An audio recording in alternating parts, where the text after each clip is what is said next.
Një radio misterioze ruse ka dërguar disa kode në një frekuencë.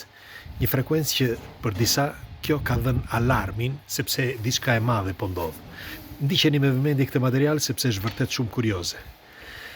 Është një radio që përcjell një zhurmë, si mund të quhet, që në vitin 1970. Dhe është një, fillimisht mendoni që nuk ishte një radio, por ishte thjesht një zhurmë e një frekuencë. Por kjo është një frekuencë e caktuar e një radioje, sepse me kalimin e kohës, her pas here, kanë kapur disa zëra. Zërat, shpeshherë, për shembull në vitin 2010, edhe më përpara kjo, por në vitin 2010 zëri dha disa numra, duke filluar që nga 2, 6, 5 dhe sikur ishin numra të shpërndarë. Por ajo që ishte më e rëndësishme e tha publikisht.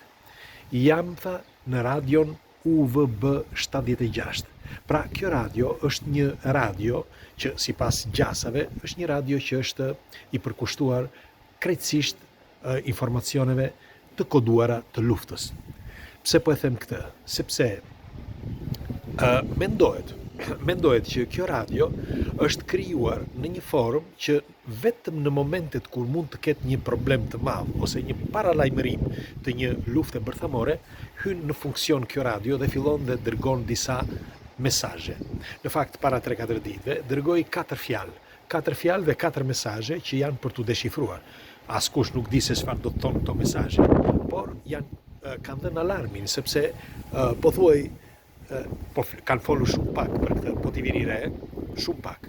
Dhe këtu e keni në ekskluziv, sepse vetëm një italian që vura re që kishte thënë një fjalë, vetëm që një radio ka dhënë një mesazh, por në gjuhë të tjera nuk pash askënd. Dhe dua t'ju them me këtë se është tepër e rëndësishme dhe kuptohet në çfarë momenti delikat gjendemi në këtë moment. Sepse në qoftë se është e vërtet, sepse lexova disa artikuj, në qoftë se është e vërtet që kjo radio vë në diskutim situatën ku gjendemi, sepse është projektuar për këtë, atëherë do të thotë që diçka po lëvron. Tani, çfarë po lëvron? Do t'ja u them me pak fjalë. Për mendimin tim, gjëja e parë që është kryesore, nëse Trump nuk donte që t'i bënte luftë Rusisë dhe ranë dakord, sepse shkaku ishte Zelenski për të filluar një luftë kundër Rusisë, e di shumë mirë Trumpi që nëse se do bëhet një rrëmuj ose një luftë, e di se sa njerëz mund të zhduken. E di dhe shumë mirë që gjithë ekonomia botërore do shkatërrohet. E di njëkohësisht që një pjesë e madhe, nëse do të ndalohet prodhimtaria në çdo aspekt jetës, një pjesë e madhe e botës do zhduket. Dhe ata që do mbeten shumë pak dhe duhet ta fillojnë jetën nga e para. Dhe këtë e din që të gjithë, nuk e di vetëm Trumpi, por e din të gjithë. Dhe ai ç'bëri për mos të shtyrë këto urat, sepse kishte ardhur një moment delikat i situatës mes Bidenit dhe Trumpit, ai e anashkaloi, pra duke vendosur paqe, e anashkaloi. Mirë po, me sa duket, disa që kanë vendosur, ata që kanë vendosur, sepse, si që kam thënë, po bëhet një luftë e madhe. Lufta e Deep State-it, atyre që vendosin, dhe një luftë tjetër, të disa të rinjve që thonë, po, kemi arritur deri këtu, hëngrët sa hëngrët, morët sa morët, tani erdhi momenti që duhet vendos populli, duhet vendosim të gjithë. Mirë po, atyre nuk u shkon kjo, sepse dëshirojnë, në fakt, të kenë kontrollin në dorë, kontrollin e mbar botës, sepse tani po hymë në digitalizim dhe çdo gjë po shkon drejt një zhvillimi të madh. Mirë po, kontrolli ku bëhet? Ku ka luftë bëhet kontrolli, sepse kontrollin e bën pasurojnë ata që bëjnë luftë. Jo ata që e bëjnë luftën, ata që shkaktojnë, doja të thosha.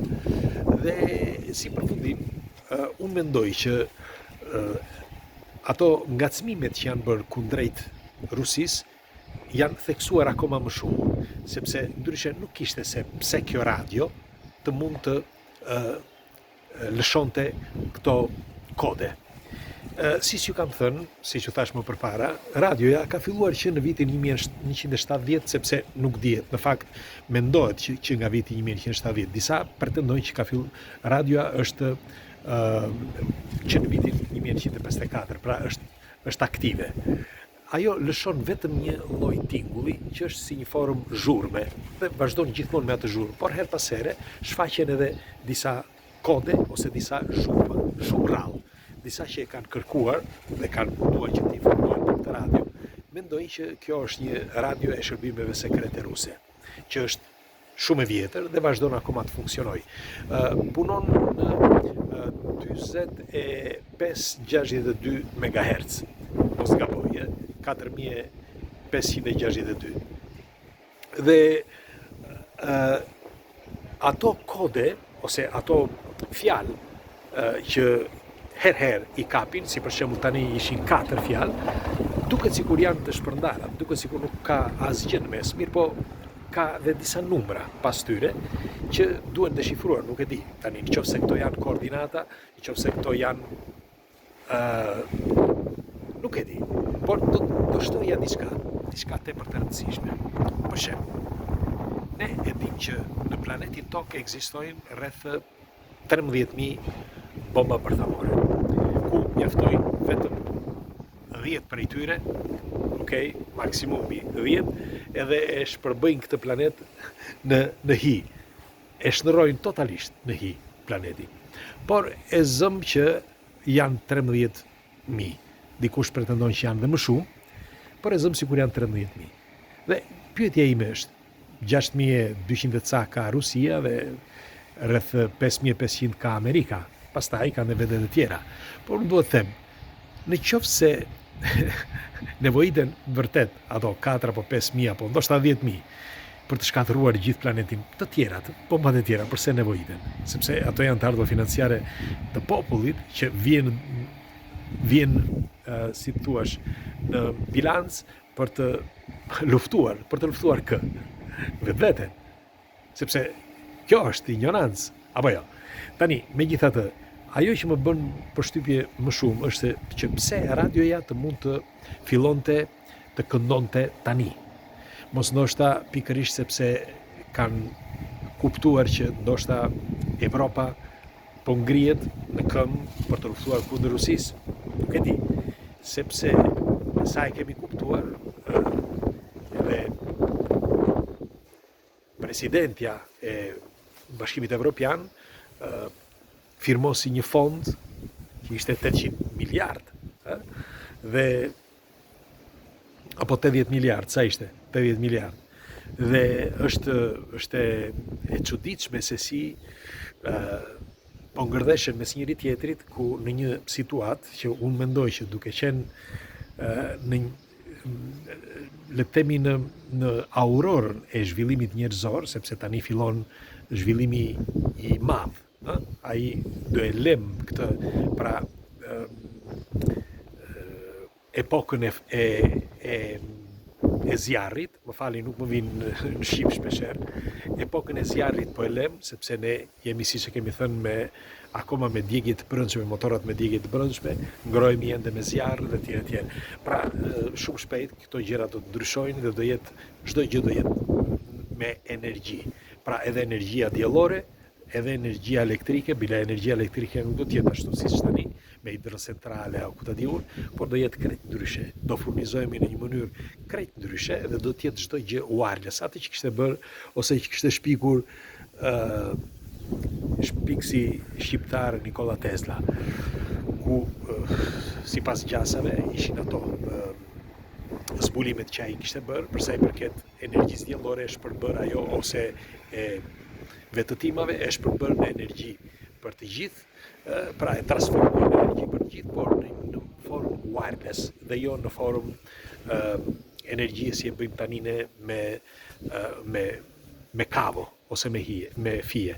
Dhe do jetë thoshja me këtë që nëse ne jemi në një prag të një zhvillimi kaq të madh, tani është momenti që do të ndryshojnë shumë gjëra, dhe duke filluar që nga kompjuteri kuantik, nga makinat që do të jenë në një formë tjetër, jo me djegje të brendshme, pra jo me zjarr, etj. Duke filluar që tani dikush po mendon që të zër vendin, sepse është si para se të futesh në një autobus. Mbani mend atëherë kur futeshim në autobusa që shtynim njëri tjetrin, kush të futej, sepse kush të gjej mënyrën që të futet në autobus, të zeri vendin. E njëjta gjë edhe tani. Mendoj unë, Kështu që edhe puna e kësaj radioje, për mendimin tim, është një moment që radioja, nëse radioja është projektuar për këtë, pra për të sinjalizuar ose për të lajmëruar përpara se të ndodhë një problem ose një shpërthim ose organizim, mundet që të arrijë në një pikë që njeriu mos ketë më kthim brapa, sepse nëse do të kishte ndodhur një gjë e tillë në një vend të zhvilluar, për shembull në Gjermani, apo ku ta diu në Francë, mendoj që gjithë bota do sillej ndryshe, kurse tani pritet se çfarë do të ndodhë. Tjetra është që nëse do të ketë një lëvizje, me fjalë, kjo radio jep koordinata, por po sikur me të vërtet ketë më shumë element të shpërthimeve të organizuara prej vitesh dhe të vendosura në disa vende të botës që ne nuk i njohim fare, as vendi nuk i di, edhe pse ne mendojmë që mund t'i parashikojmë ose mund t'i kapim me disa valë, se ku mund t'i gjenden këto bombat bërthamore apo eksploziv, mund të ketë një sistem, mund të ketë shpikur një sistem që ti nuk i kap dot dhe mund t'i gjenden në çdo vend të botës. Kështu që nëse po sikur kjo radio, do të thosha, po sikur kjo radio të jetë një lidhse ose një pikë lidhse për të gjitha këto mjetet shpërthyese dhe përveç se ti sinjalizoj, por edhe ti lidh ato me njëra tjetrën duke shkaktuar një efekt domino. Po sikur. Nuk e di. Megjithatë sot, siç thash, ne kemi arritur në një shkallë evolutiv shumë të madh dhe mund të ketë atje jashtë teknologji kaq të përparuara që nuk ja tregojnë ende njeriut dhe që të mund të vetë programojnë dhe të vetë shpërthejnë.